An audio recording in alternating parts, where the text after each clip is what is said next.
Welcome to the Not My Favorite podcast with Derek Humphrey. No guest today or ever. Who knows if we'll actually ever have a guest. Maybe I might need to shoot a bonus episode and have a guest someday. But at the same time, this is, Scott, my illustrious producer, Scott Storchall. We were talking pre-show about how many different podcasts we've done.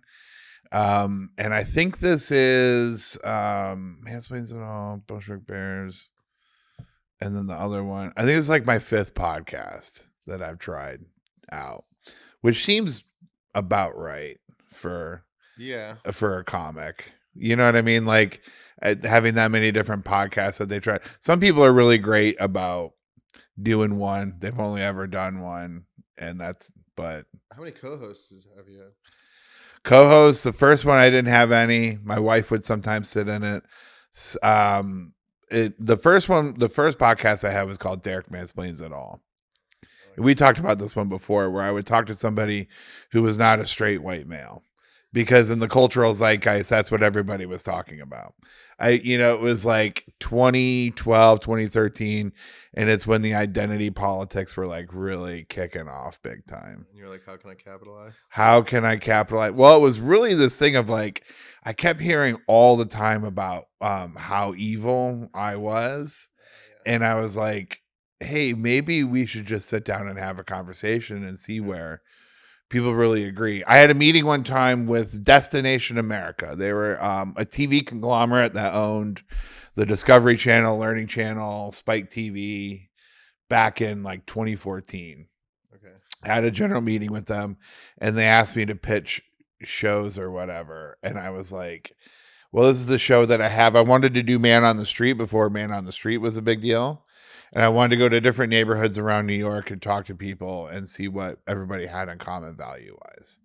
And they were like, well, what we were thinking is that we would put you in a haunted house with like night vision goggles and follow you around and watch you get scared and stuff. And I'm like, no, that's too like lowbrow for me. So I'm going to go back to working at this liquor store as my day job. It was so dumb. They pitched that. They pitched a wrestling, maybe me doing like a wrestling show, because they owned Spike TV, which had TNA Wrestling, which was owned by Billy Corgan. Yeah, I remember. Yeah, and I was very honest with them, and I was like, I'm not that big of a wrestling fan to feel like I would feel like a fraud, and that would have been. But looking back on it now, because I did literally go back to work at a fucking liquor store, that I should have just faked my way through one of those jobs, because it would have been working in comedy. What else can I complain about? And my thing was like, I'm betting on myself. If I'm already having general meetings in 2014, then by 2026, I'll have already accomplished everything I've wanted to in comedy. And here we are 5 podcasts later. And I'm doing a solo podcast. Do you look at some of the comedians like Joe Rogan who did Fear Factor and be like, is that what you're saying? Or I can do that? Because there's the other side is like there are a ton of comedians that do shows like that, like that it doesn't work out. Right. Or a game show guy from the north. Game show guys. Well, Joe Rogan is that guy. I will say Joe Rogan, and everybody hates on Joe Rogan. I don't hate Joe Rogan. Joe Rogan is that guy. He is the Fear Factor guy, in the sense of like, the dude's a jiu-jitsu guy and he's into all his weird stuff or whatever, and his manosphere stuff, which I like a periphery of. If there was a show that they would have pitched me that was more in line, or if I were smart enough to create something, like, because I think Ari Finling, who's a very funny comic, had the same meeting with that network, and then he pitched something, and then that guy is always figuring out ways to like work in the business without necessarily being like top of the line on the call sheet. And he's a great comic. I'm not trying to, whatever. And that's more to say, illustrate I'm dumb and I can only think in specific things. Yeah. and other people are better at leveraging opportunity to make sure that they're working in comedy. And so had they offered me the Family Feud, hell yeah, I would have been all about that. I don't care about like there, especially at a time, and maybe I think I was more precious about my comedy back then, where I was like, oh, I'm an Anthony Jeselnik level, like, pretentious writer, and because I love Jeselnik, he's one of my favorites, and it's like I'm so precious about this that, like, I don't want to besmirch my image with being running around a haunted house, and it's like, who cares? Do you think comedy in general has shifted though in that way? People used to care. I feel like when we were younger, people did. There you were able to besmirch your comedy. Now I feel like everyone just does whatever gets them attention. And it's not really frowned upon to be like a dipshit with a camera in their face in the middle of Times Square. But now there are guys who are only dipshits with a camera in Times Square. They don't do actual comedy. On top of, they don't do stand up. And so, there are some people who are, they do front facing videos with the phones, and they have hundreds of thousands of Instagram followers, mainly girls, but they suck at stand up, and now, and then you have people who are still of the mindset, I'm only doing stand up, and they've got their own careers, and now you can just kind of do both if you really want to. I don't want to be a guy who trolls in public. I think that's so lame. Like, right wing or left wing influence people or whatever, they can both fuck off. Yeah. For all I care. Like the guy who showed up the other day to the Gracie Mansion and was like, there was a right wing influencer, from what I've read in the paper, named Jake Lang. Oh yeah. Who showed up to the Gracie Manor to do an anti-Islam demonstration, and then an Islamic extremist threw like a grenade, not like a homemade grenade or whatever. And all of those people can go fuck off. Like, you don't need an anti-Islamic demonstration. All you're doing is inciting hatred and violence. I don't need the response to it either, because all you're doing is ratcheting up the hatred and violence, especially when a couple of guys from Pennsylvania come down and they're like, oh, we're ISIS supporters. That's what they got charged with, and they cop to it. So it's like, I don't want any of them. I miss normal society. You wouldn't go see those guys do an hour? No. No, and there are some guys who I think are social provocateurs that I enjoy from as that, but like I don't really enjoy their comedy, So I don't know. I watched one of Joe Rogan's specials like a few years ago. He shot it at the Denver Comedy Works, and I was with my wife, and we were traveling somewhere. I was on the road, and I had some weed, and I sat down and I watched it in the hotel room, and it wasn't bad. It was funny from what I saw, but I think it's before he really became this cultural monolith that he is now. His last special was terrible. I didn't watch it. One of the jokes was the premise of like, wouldn't it be fun to be gay if you didn't have to do the sex? What if I was just hanging out with the boys? Oh, I mean, that's what straight dudes do anyway. They just hang out with the guys. To me, it just reads as it's like a first day comedy premise. It is very low hanging fruit. Yeah. Yeah. That's something I said in the gym 25 years ago to my buddies. It's like, I'd be gay if it weren't for all the ugliness of men or something like that, But that's Joe Rogan's comedy now. Yeah, it's yeah. Well, there's a problem though, is you get to be so famous that you're insulated from the world. There's a certain point. I think there's a certain point where it seems like you transcend your ability to relate to other people. Jerry Seinfeld, I don't think ever had it. But he definitely does not relate to anybody now. Yeah. Like, how are you supposed to be relating to the common man when you're driving around Manhattan in a Porsche and being mean to people? It's like, fuck off, buddy. I love Jerry. I don't hate him as much as I used to. I used to not like. The reason I didn't like Jerry Seinfeld for a long time was I watched the Seinfeld show in the 90s. Yeah. And the worst part of Seinfeld, the TV show, was the stand up at the beginning or the end.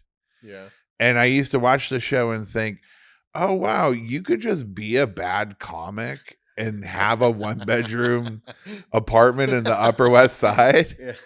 Why?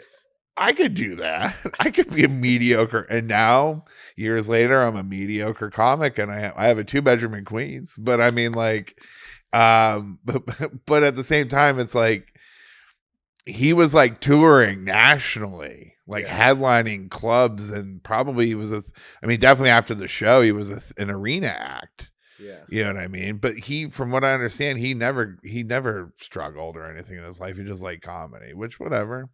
Respect. There's rich people who are good musicians. I'm not trying to hate on everybody like that, but have you seen Talking Funny? What's Talking Funny? It's like the sit down conversation with Seinfeld, Chris Rock, Louis C.K. There's a part in that where and Ricky Gervais.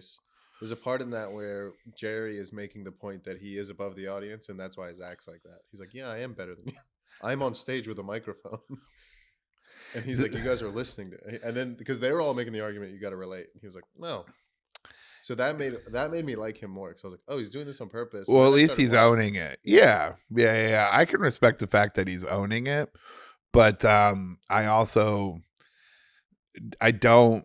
I mean, yeah, you're right. That makes me like him more, but I also don't like him in general. I like him more than I used to less, but yeah, whatever. There's very, I used to talk a lot of shit in comedy about comedy and stuff like that within the scene and everything like that. And there's a certain point where I thought about this the other day. I got everything I wanted out of the culture of comedy to change. And I'm not saying I willed it into existence, but one of my problems was that there were a select group of gatekeepers that were keeping me from an audience. But now because of the internet, there are no more gatekeepers. Yeah. In fact, now I kind of wish they would bring some gatekeepers back. Because like now they're just everything is dog shit. And I did a show one night at a club on the Upper East Side. And the show before it were a couple of influencer guys. Oh man. Influencer guys who were not funny. One of them was this guy who walks around town in a fur coat without a shirt on. He's like really ripped and he just makes like, brosphere content or whatever, long hair, just a lot of like, I'm trolling in public sort of thing. And the other guy is like some goofball. And the goofball guy, he dropped an N-bomb during his show. His white guy. I was just gonna say, yeah, his white guy dropped the N-word during his set. And he said, "Oh, it's cool. I have a pass from like the one black guy who was in the audience."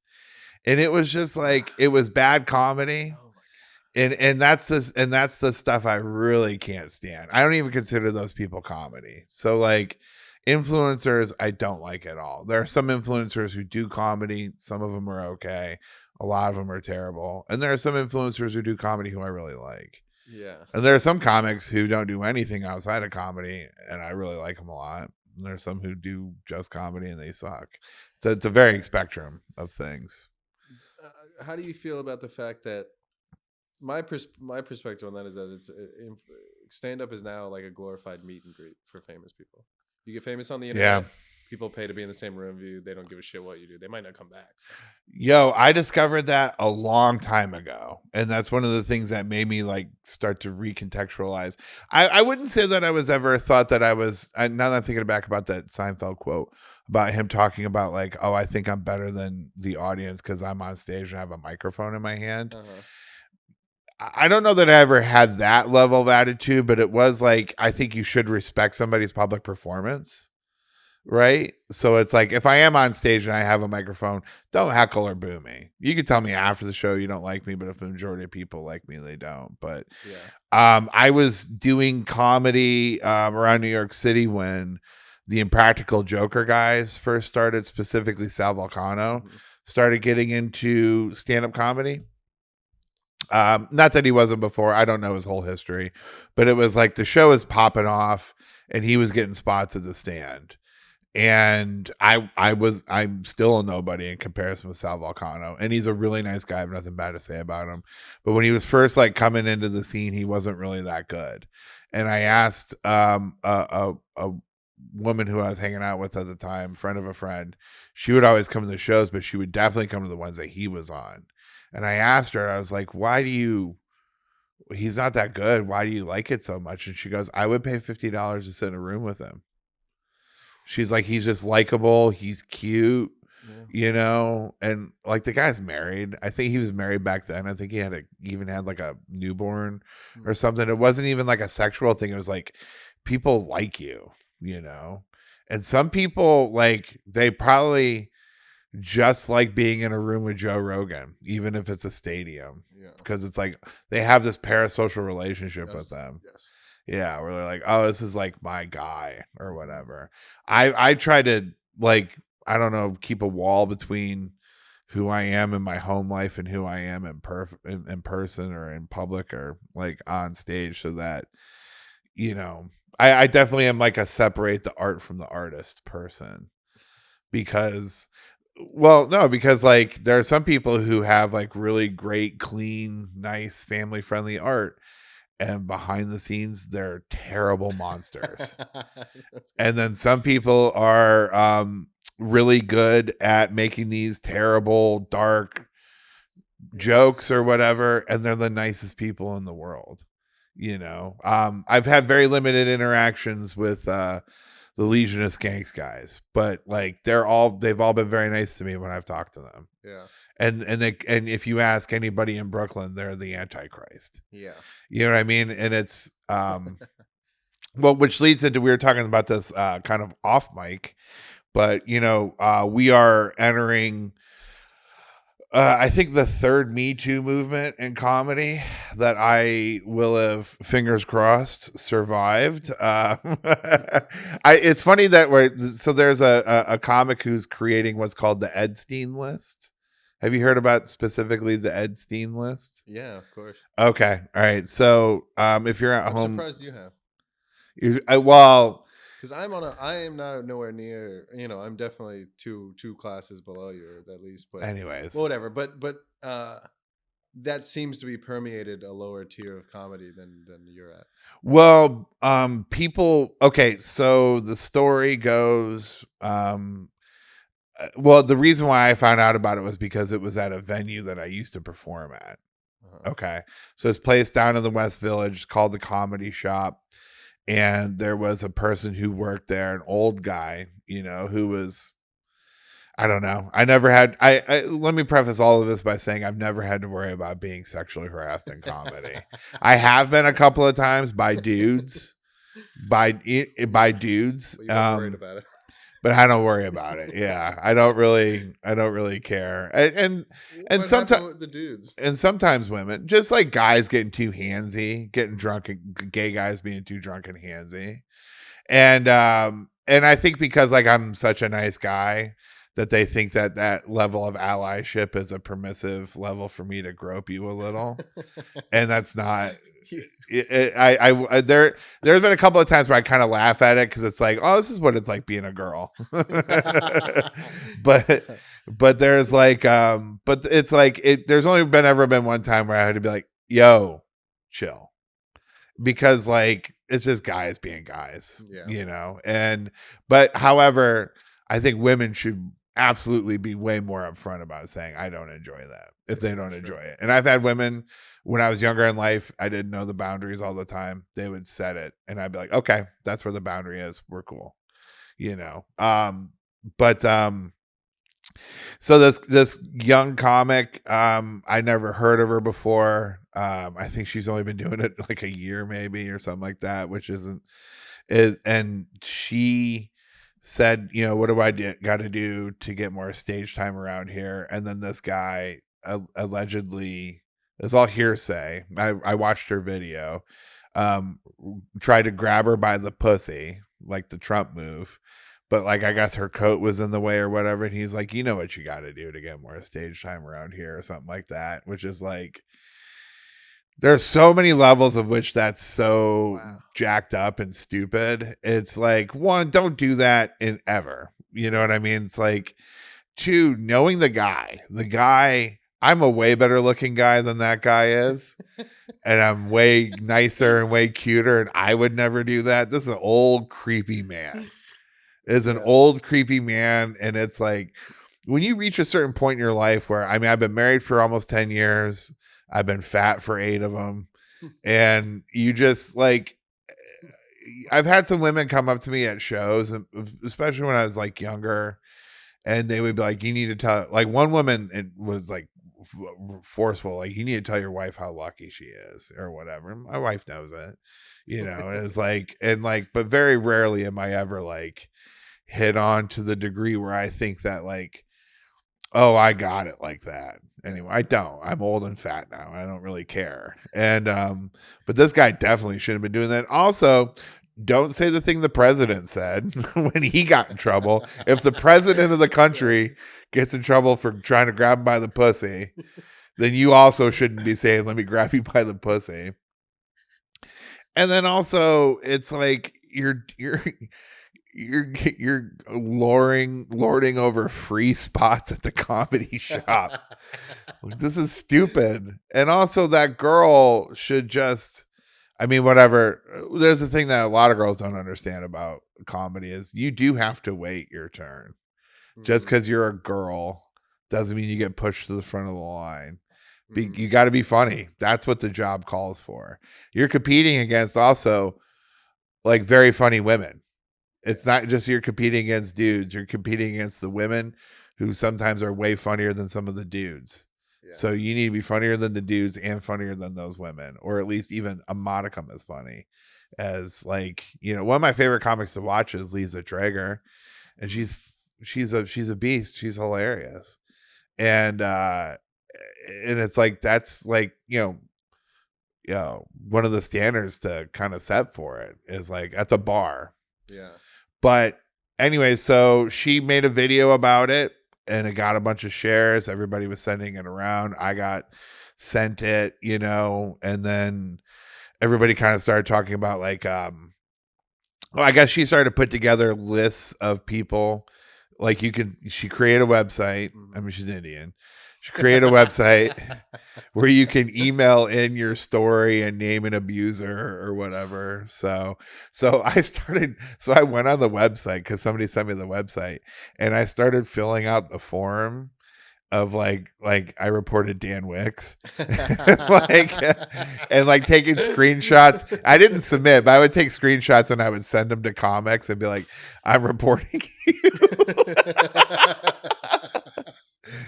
And so I guess there's a list, from what I've heard, there's a list of 75 dudes in comedy who have been labeled as like creeps. 75? Yeah, but then I also heard, and this is all just like conjecture, that she is being sued because she named somebody publicly. Yes. Already. Luca.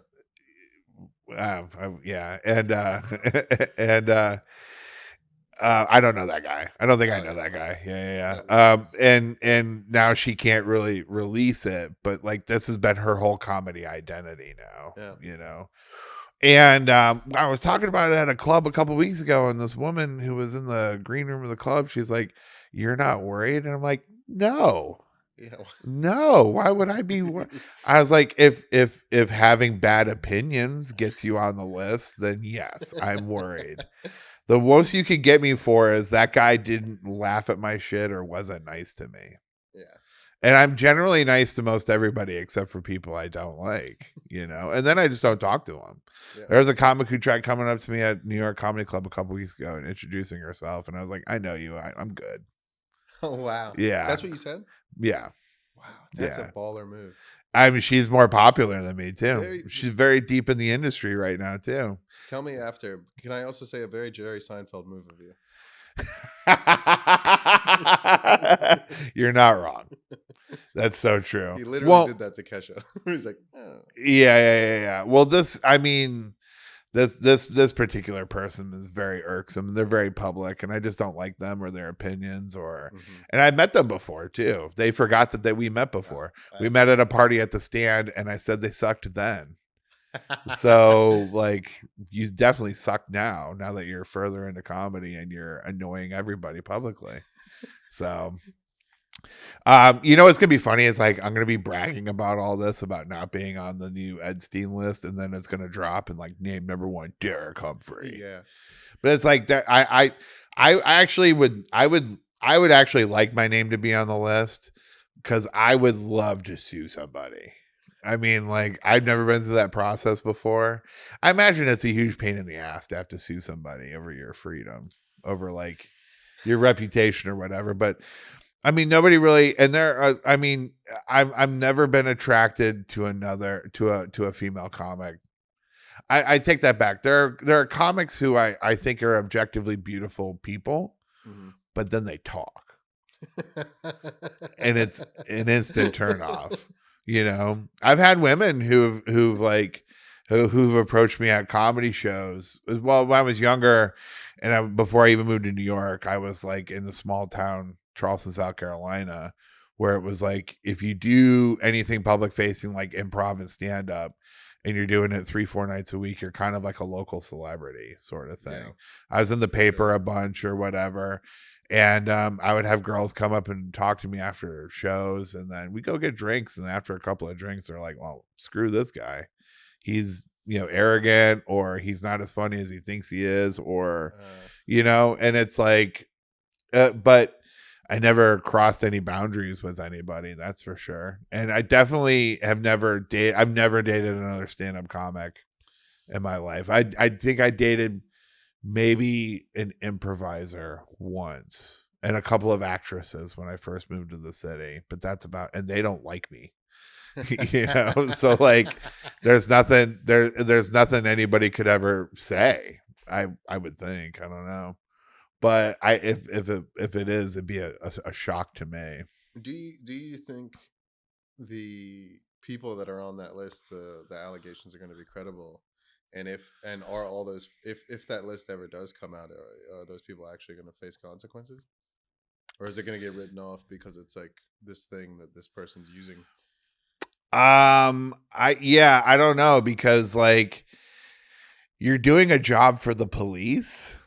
It's like, if people are coming to you with these what could potentially be very serious allegations, and you're not getting the police involved, but you're going to publicly name somebody as like an assaulter, an assailant, like, that ventures into a legal territory that I don't think anybody's necessarily equipped to handle except for the state or the city. And I don't know that this person is potentially opening themselves up to a lot of lawsuits and a lot of problems. They have money. I do know that. Sure, I looked at the person's bio and I see where they're from, and it seems like that's a place where you have a lot of money. Yeah, they have money, and also from the comedy shop stuff, I know the police are involved at least a little bit. Yeah, but the other aspect about it too is that I saw, and honestly, I just stopped. I never followed the person, but I just stopped following the story because the list never dropped. Yeah, and it sounds like it's not going to drop, and this person's still kind of lording over it because it's making them relevant. Because they posted a picture with Jessica Kirson and Gloria Steinem and Amy Schumer, and then within the woman community, I guess this person was getting a lot of messages about that there were Zionists in the photo, and you shouldn't be working with them either, just because it furthers your brand. And then this person silenced those women who were complaining about that. I saw that. And it's like, this is what's going to get us a third term of Trump. Like this whole infighting about like trying to tackle these large social issues through websites and clicks and stuff like that, you know. I heard this person leveraged, I saw them pop up on some lineups, and I'm like, oh, you're just getting these shows because of this. You actually might be seen too soon for the level of comedy that you're at, you know? Yeah. Which I don't care about. That's your problem. But as far as like, you know, again, like say, we'll use me as an example. Say this person drops a list and it was anonymously reported that I was handsy with somebody in a bathroom or something like that. Something that I know is not true. One, I tell you what, I would say that like despite even my opinions about comedy, which haven't always been graceful towards women or whoever, that the majority of that 95% of the community would probably, I would love to say, would go, there's no way Derek Humphrey did that. Yeah. It would be the first time anybody's ever mentioned anything of that nature. Right. So say that my name did pop up on that. And now it's like you're trying to take down my career, which is not hard to take down, but you're taking down my career and affecting my livelihood. And if it's not true, you're opening yourself up either to maybe to a lawsuit. Yeah. Or like if I'm an unhinged person and I can't afford a lawsuit, now it's like if you've taken everything, if I'm one of these psycho back in the day creek in the cave basement Mike guys, you know, they've all started coming around Grove now. You're not wrong. They're all going to be standing here later tonight. There is a Micah, yeah. Yeah, it's true. Yeah, it's they're like they might attack you. Like physically or something like that. I never thought about that. Yeah, and it's like this is something that's like, listen, that initial video, I'm 100% behind you. And I guess the guy was maybe allegedly removed from his position at the venue. Yeah. That's fine. I also was talking with another comic though, female comic, buddy of mine who I really respect. Her and her friend have been calling comedy clubs for years and reporting on. Yeah. People, you know, who have been engaged in wrongdoing, you know, and I know a guy right now who's going through that, and it's valid. And sorry, bud. Yeah, but you're gone. You know, in my opinion, I don't think that you're going to be really welcome around the scene anymore. Well, you talked about, not to interrupt, but you talked about the, you know, people would vouch for you. Yeah. And it's like, right. Yeah. Like, I mean, based on what this one guy has told me alone, I'm like, well, I'm not going to stick my neck out for you. Exactly. Yeah. Yeah. From them. Yeah. But I do think, I'd like to think, and it's a lot to ask women to vouch for you if you're like not a good guy, and like somebody else is like, you know, say an anonymous person made an accusation against me. I don't think that a lot of women would be instantly be jumping on the sword online and be like, no, I don't think Derek Humphrey did that. But I think that like I would say I would have to stand up for myself first. And I think it would take me asking some of the women like, hey, you know me, you know, I'm not going to do this sort of thing. Yeah. You know, like I don't necessarily agree with your opinions, but I don't think that you should be assaulted either. Yeah. That's beyond the pale. But anyways, I would like to think that like the majority of people, my wife knows it wouldn't be true. You know, like my wife's an annoying liberal. And and I say that as somebody who, from where I come from South Detroit and Arlington and Toledo, Ohio, I'm a liberal. Yeah. Right. Like I think they should spend money on fixing roads and schools, and that makes me a liberal fag in Ohio. But you know, some of my opinions make me a Nazi in Bushwick. Yeah. So it's like, it's a spectrum. But my wife is an ardent feminist. She's dyed in the wool liberal. And she wouldn't date somebody or marry somebody that has this many differing opinions, not actions, but differing opinions about the world that didn't have a good constitution. Mm-hmm. Like at the end of the day, like my wife, even though I don't agree with her about everything, she's a very good, honorable person. Yes. And so it's like I trust her. unconditionally. I love her unconditionally. Well, 99%. If she does a couple of things, I don't love her anymore. Some conditions. Yeah, there's some conditions, just the same as me. If I was out assaulting women in the middle of the night, drunk after shows, that would be a deal breaker for her too. So it's not like it's a completely unconditional thing, it's not like Genghis Khan unconditional, but like she wouldn't be with somebody like that, you know what I mean? Yeah. And it's like so in that sense I don't really worry about it, but if I were named in it, it would affect me. I just got this in the last 48 hours. I probably booked like 6 different gigs. Mm-hmm. And, 4 of them were from people in the city where the word gets around real quick. And if 4 of those gigs were to disappear because somebody put out a false allegation against me, yeah, I would be livid. I would be upset, and I would look to hurt you as best I could. And it's like, if you're going to lawyer up and you're just going to out lawyer me or whatever, like, and you've taken away my career, then I might do something drastic afterwards. You never know. Mm-hmm.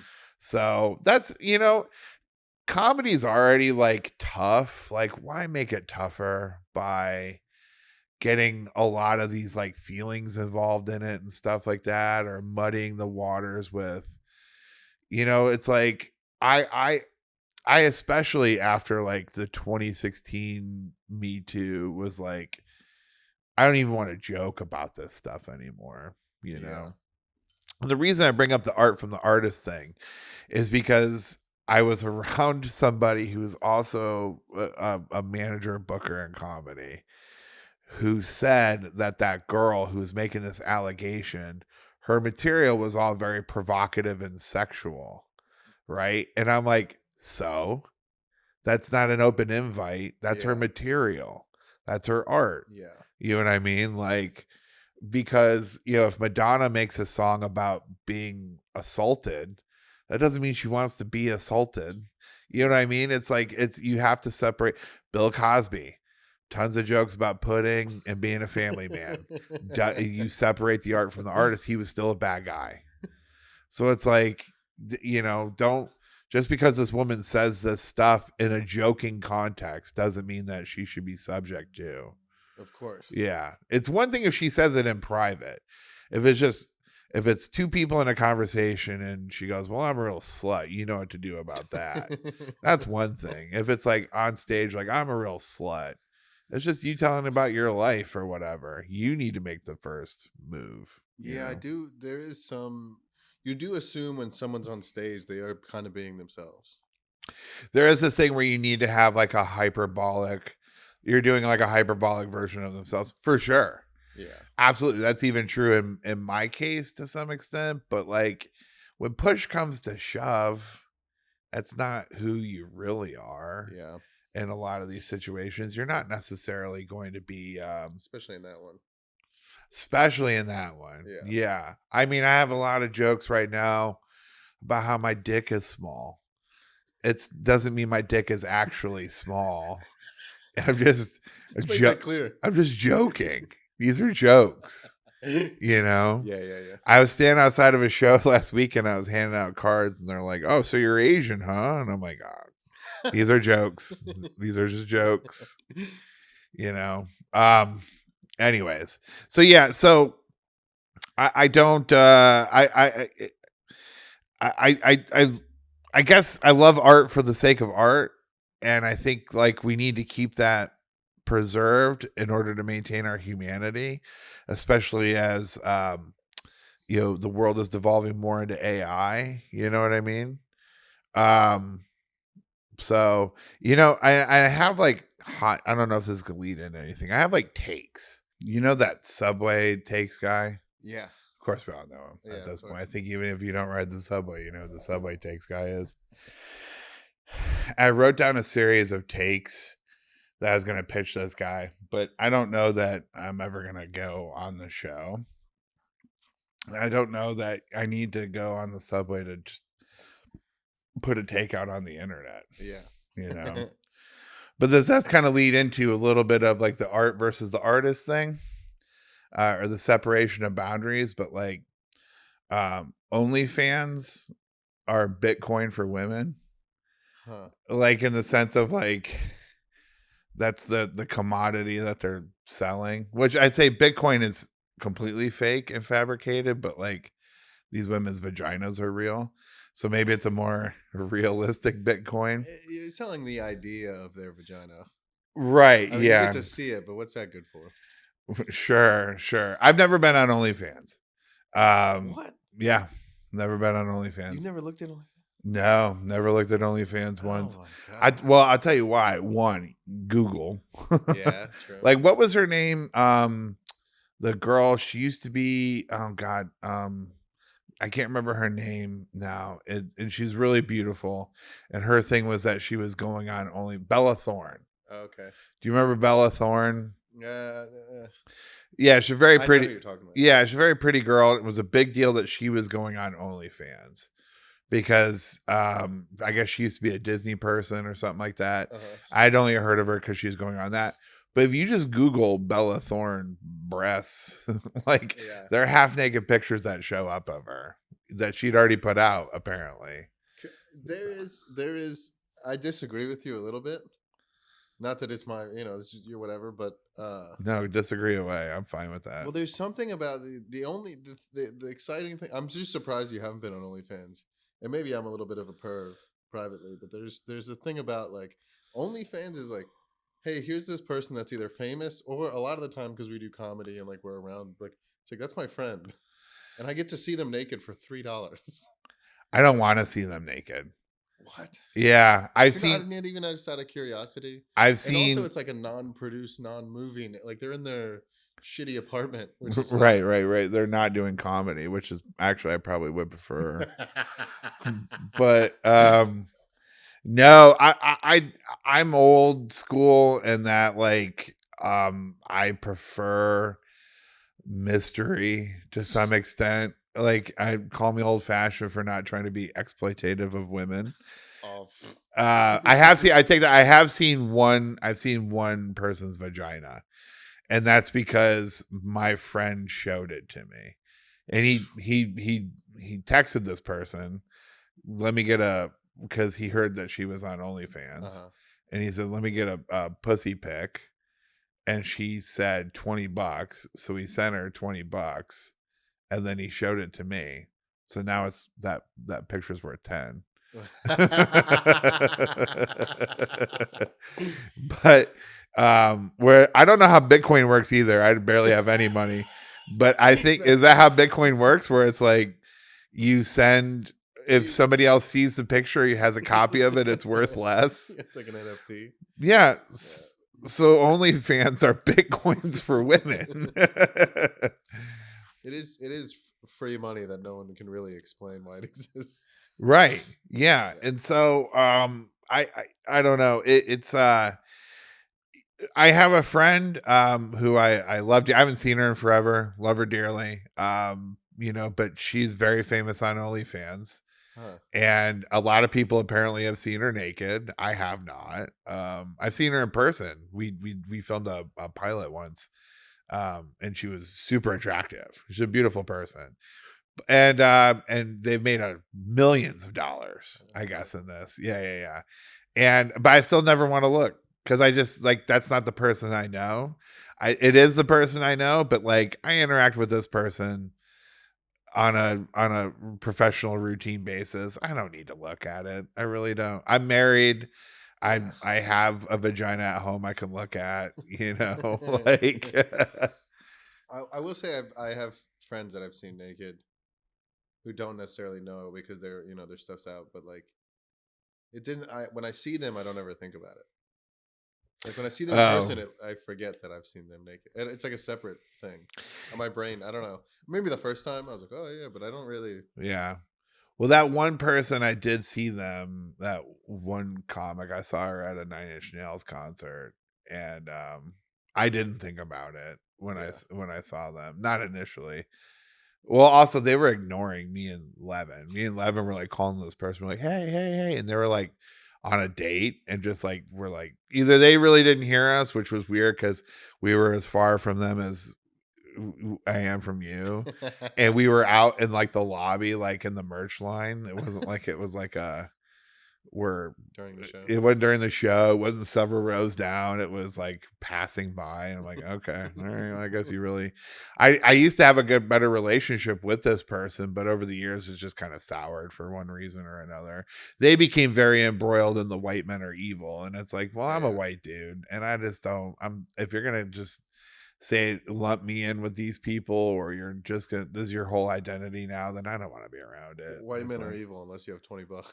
yeah, that's the other thing too, is like I'm sure it's been brought up before, but like women posting these pictures and saying these things is empowering, but the men paying for it, they're suckers.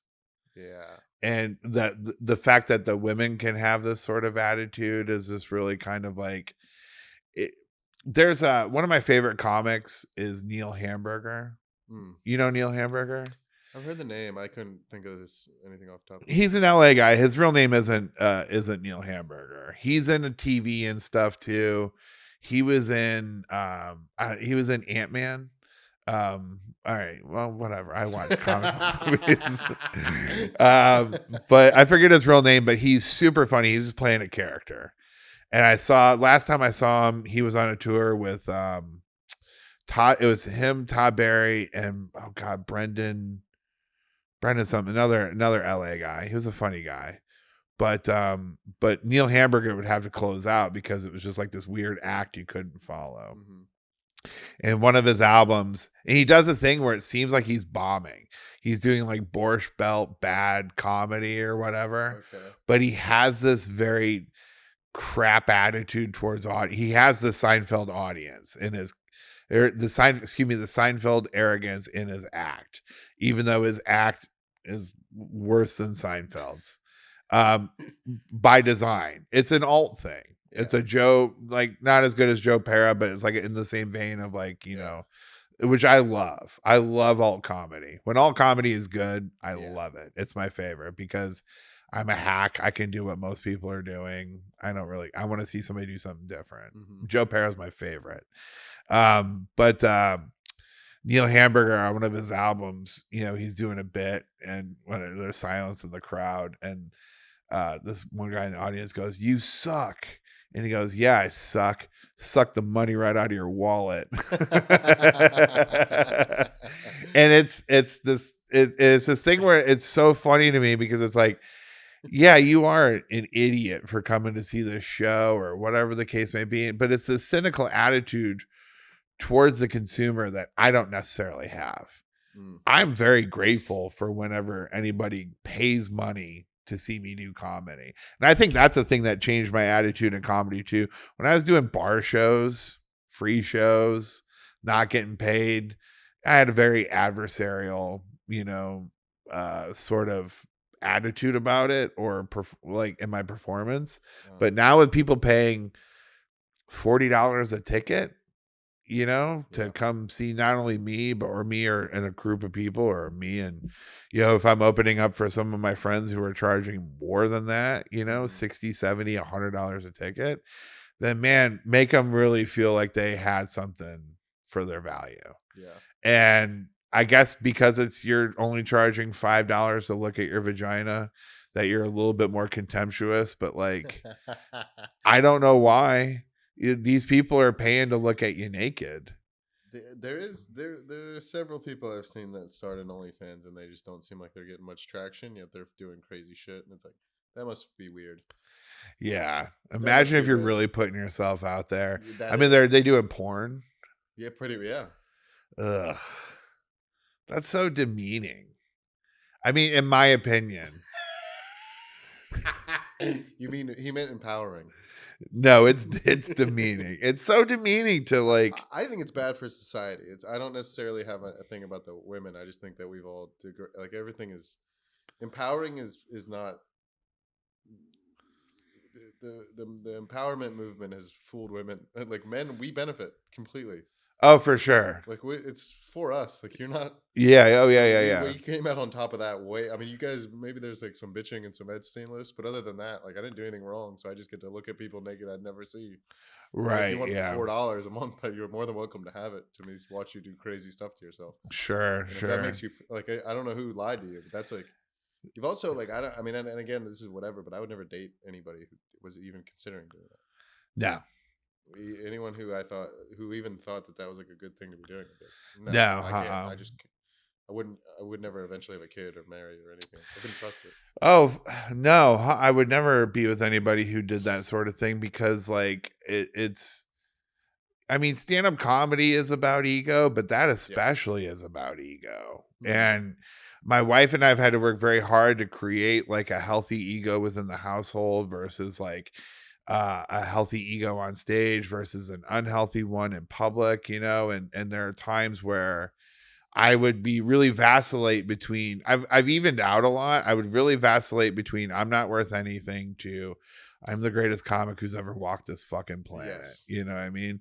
And now it's like I have a meeting with a talent agency later this month, and it's one of the big ones. And allegedly, all this stuff until it happens, it's not real. And I've learned that over the times because it was like I had that general meeting in 2014, fucking 12 years ago. You know what I mean? And like now, and I used to be like, all right, well, that didn't pan out, but next up, HBO, Comedy Central. I'm doing Conan, whatever is like going to be the next step. And then, I auditioned for certain things, didn't get them. Things didn't pan out, pandemic in between. And now it's like, I auditioned for a big movie this year. I didn't get it. I'm allegedly talking to this giant talent agency. Years ago, I'd have been like, hell yeah, it's happening. And now it's like, I don't believe any of it. Yeah. Because I don't want to get too wrapped up in it. So when it doesn't when nothing comes to fruition, then I won't be heartbroken. Yeah. And then I also want to realize I have some value. Yeah. So it's controlling your ego. Yeah. Yeah. Speaking of controlling my ego, I do always want to talk about a joke that didn't work. Okay. There are sometimes like I have jokes that I do and I do them for a long time and I do them just for me.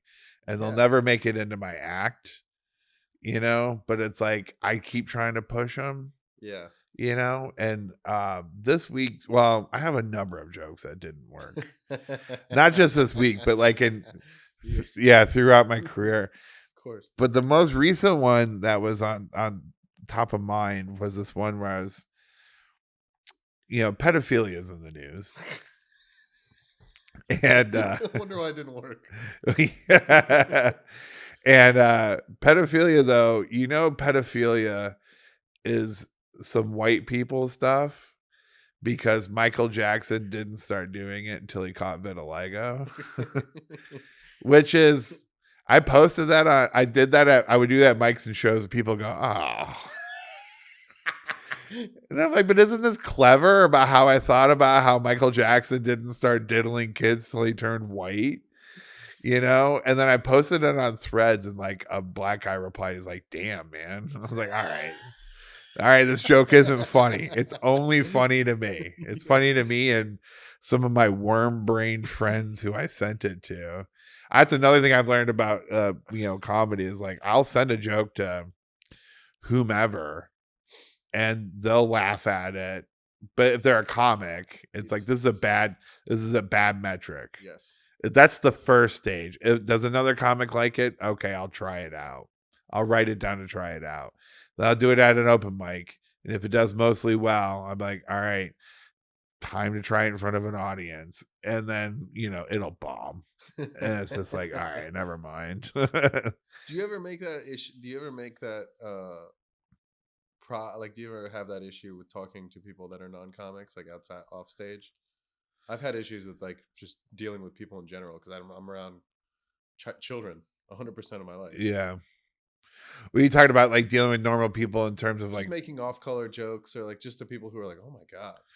Yeah. Or just in line or just being too Oh yeah. direct with people whose lives are not that. Oh, for sure. Absolutely. There was oh God. I was years ago, my wife and I were dating. We went to go see Django Unchained, right, in the theater. And there's a scene where they're in Candyland at Leonardo DiCaprio's ranch or plantation ranch, his black person His ranch. resort. His resort, yeah, his plantation, and there he's talking about the having his guys fight, and Samuel L. Jackson. They're coming up with a name for him, what like the fighter, and they're like Black Hercules or whatever. And Samuel L. Jackson goes Niggalese, or whatever. And I laughed so hard at that in the theater because it's a pun, because it's a good pun, and my wife like hit me or whatever, calm down with laughing because we were at the what's the downtown Brooklyn theater that's on we were like the only white people who were in there sort of thing, but everybody's laughing at it, and I think that's one thing that everybody can appreciate is a good pun, and then like later on that night, I think I was retelling the story to her friend's husband who's like a neurosurgeon, and he was like just stared at me blankly, and I'm like, well, my baseline for what's funny is obviously skewed by like what comedy, what comedy I'm around. But that's the thing is like some of my friends who I have and have had for years, my funniest person I know is not a comic. He's annoying. I became really annoyed with him when I was home last time, but he is a guy who, comedy is ignorance. Yeah. Comedy is being ignorant yet saying things confidently. And one of my best friends is the most ignorant person in the world. He never left our hometown except for to go to the same vacation spot over and over again. I love him, but he's very ignorant. And sometimes it manifests itself so hilariously. Like he stayed with me and my wife in June, and my wife was like, I've never seen you laugh like that before. Because I was laughing so hard and so earnestly at my friend who's just traveling through life. Around comics, it's like I'm laughing generally, but like some of it's a little bit forced. Yeah. But like not with my friend who's just an ignorant person. But most people are pretty consciously aware, and especially nowadays with the internet, we're all hyper aware of everything around us. So we don't want to be too far in the weeds about, what is funny versus what isn't. So there was, there was a comic who this week was doing a bit about that, that BAFTA thing, the actor thing where the guy with Tourette's said the N-word. And this comic, he got up on stage and he goes, man, nobody better have Tourette's in this audience tonight or whatever, which was funny. Yeah. And I was like, okay, cool. And I walked away. I walked out of the showroom and I came back 5 minutes later and he was still talking about the same thing. Right. Which is fine. It's your show or it's your time, your set, your bit. You talk about whatever you want to. All right. And then I went up after him and I was like, I had no idea I had Tourette's.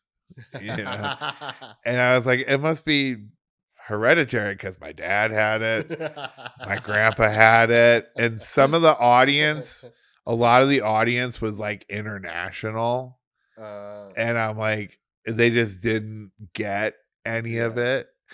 And I was just like, this sucks. This is such a good joke that's bombing right now because you guys suck.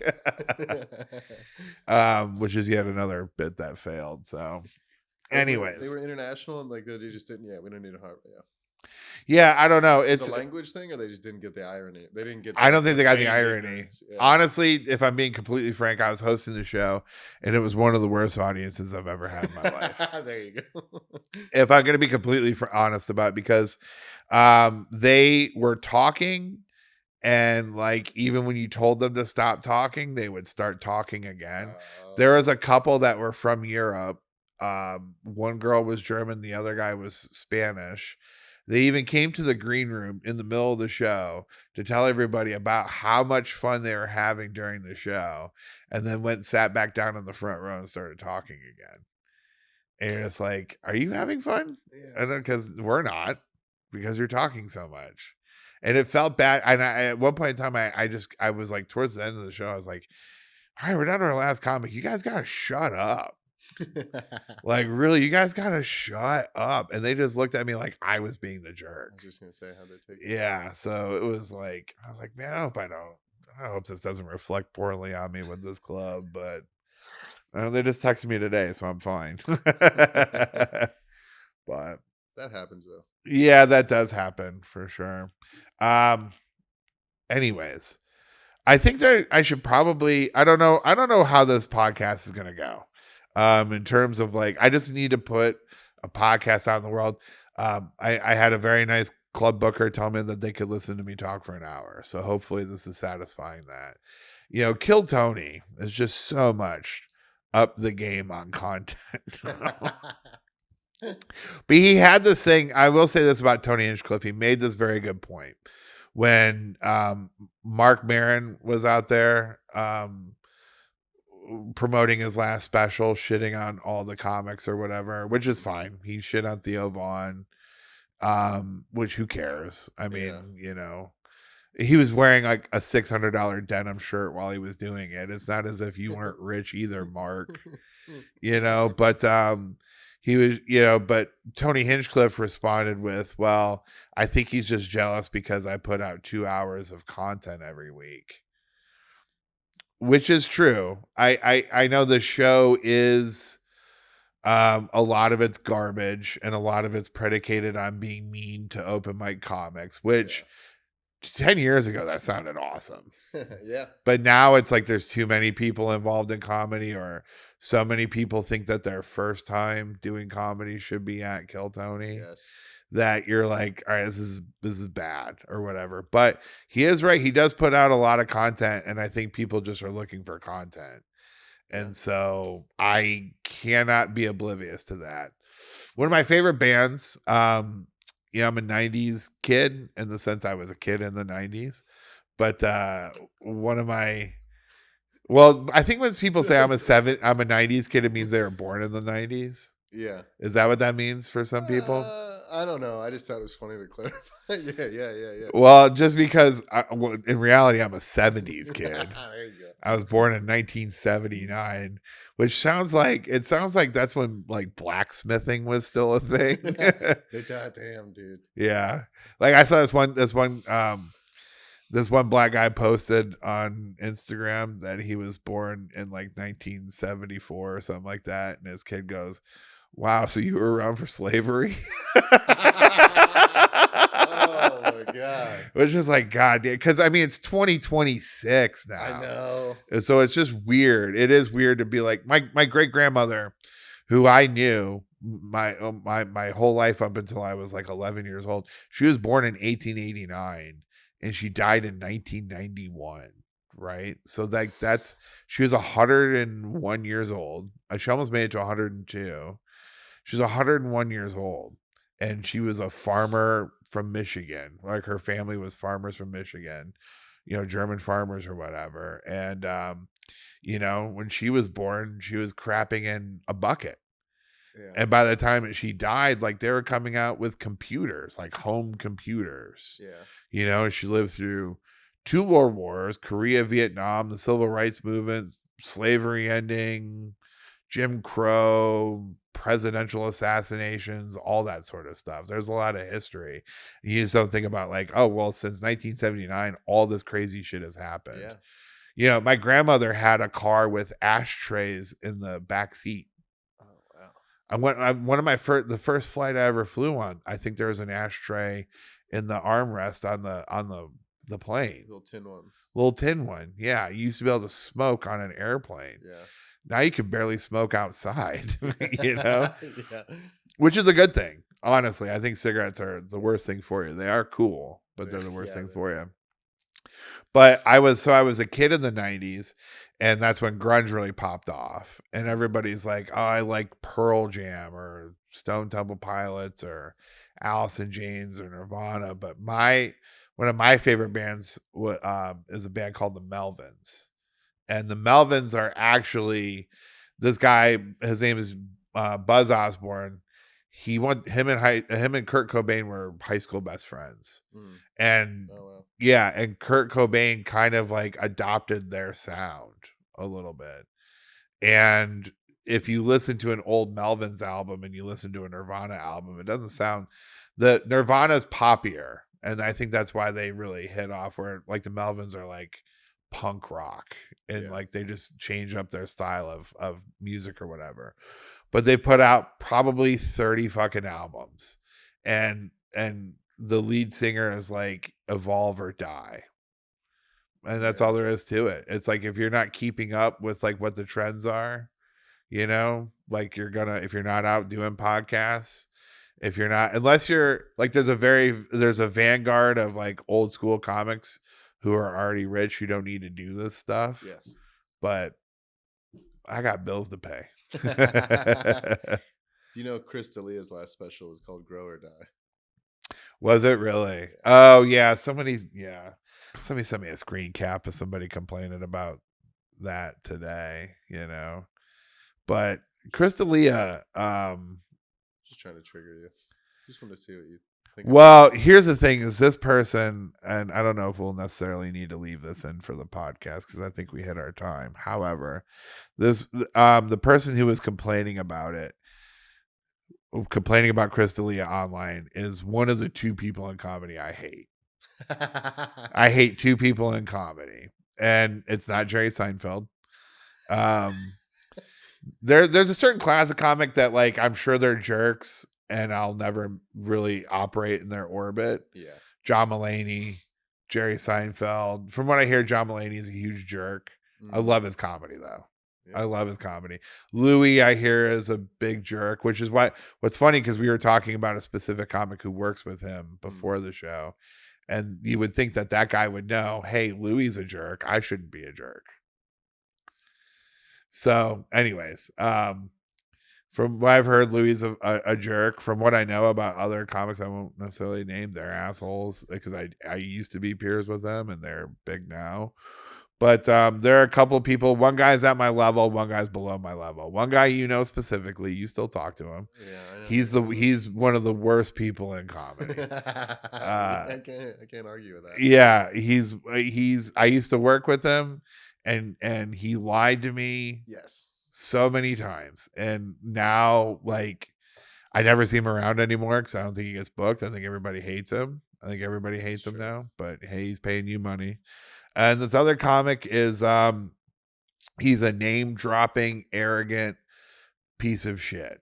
He name drops, he overinflates his comedy resume and acumen to make it seem like he's a bigger deal than he is. He interjects himself into conversations he's not welcome to. I purposefully the other night was talking with another comic in the green room. Not purposefully, but we were talking about sports. And then this comic was trying to mock us for talking about sports because this comic is a part of the Rainbow Coalition. And so, but like one way to get us to not talk to you is for you to make jokes about us. Yeah. While we're sitting right here. Yeah. And then you go back on your phone to talk shit about whomever. And they're the type of comic who uses their identity as leverage in comedy. They're okay funny, but they're also, what I've heard about them is that they're also engaged in malicious, unwanted sexual advances. And so maybe you just keep your fucking mouth shut about Chris D'Elia. And just because he's a straight white guy doesn't mean that you're not also a piece of shit. So I did another bag of worms I was opening. Yeah. Very funny though. I shared a car ride with this guy. And in fact, I was looking at my schedule coming up. I'm doing Atlantic City, New York Comedy Club, Atlantic City, or Atlantic City Comedy Club, March 21st, 2 shows. I think 7 and 9. And I was looking up the schedule to make sure I didn't have to drive this person out to Atlantic City. Because I had to do that once before. I shared a car with them, and it was one of the worst experiences of my life. In fact, this person sucks so much, and even though they are a man who's gay, the women who were on the show did not want to ride in the car with me because he was on the show. Interesting. Yeah, that's how egregiously irksome this person is. Huh. And so it's like, just shut up. Yeah. Just shut up. And so yes, you're right. This person who texted me this morning, the first thing I woke up and I looked at was a screenshot of this person complaining about Crystalia. And I'm like, oh, this angers me so much. And I took my dog for a walk, and it's all I thought about on my walk. And I almost texted this person back, because this person's a friend of mine. We've had these discussions before where it's like, hey, do me a favor. Don't send me any more screenshots of this guy. Not Crystalia. I don't care about Crystalia. I've never met him, never liked his comedy. I've never bought a ticket for him. If you don't want to go see him, don't go see him. I don't care. Louis is a piece of shit, but I love his comedy. We live in a complicated world. But don't send me more screenshots of the guy complaining. She did send it to me because I was complaining about this guy as the show was happening the other night. Yeah. And I was like, yeah, there's two people I hate in comedy. He's one of them. There are some people I thought I hated them, and it's just like, I just hated their advantages they had in comedy. Yeah. They're like the sons of oil barons or defense secretaries or whatever. And like, now it's like, now I just don't like you if you're a bad person. Yeah. And this guy is a bad person. So that's that. Anyways, well, this has been fun. I've gotten a lot off my chest. Thanks so much for watching. If you liked it, please subscribe to my YouTube. I need the follows, that's for sure. I'm at Hump Derek on everything except for X because I was kicked off. I've got dates coming up. I'm going to be at New York City Comedy Club Stamford, Saturday the 14th, Upper West Side the 14th, Atlantic City Comedy Club, March 21st, and Comedy Cellar, March 29th for Roast Battle, part of the Grove 34 umbrella. Is that correct? Yeah, more or less. Roasted. Anyways. So yeah, come see me. Peace.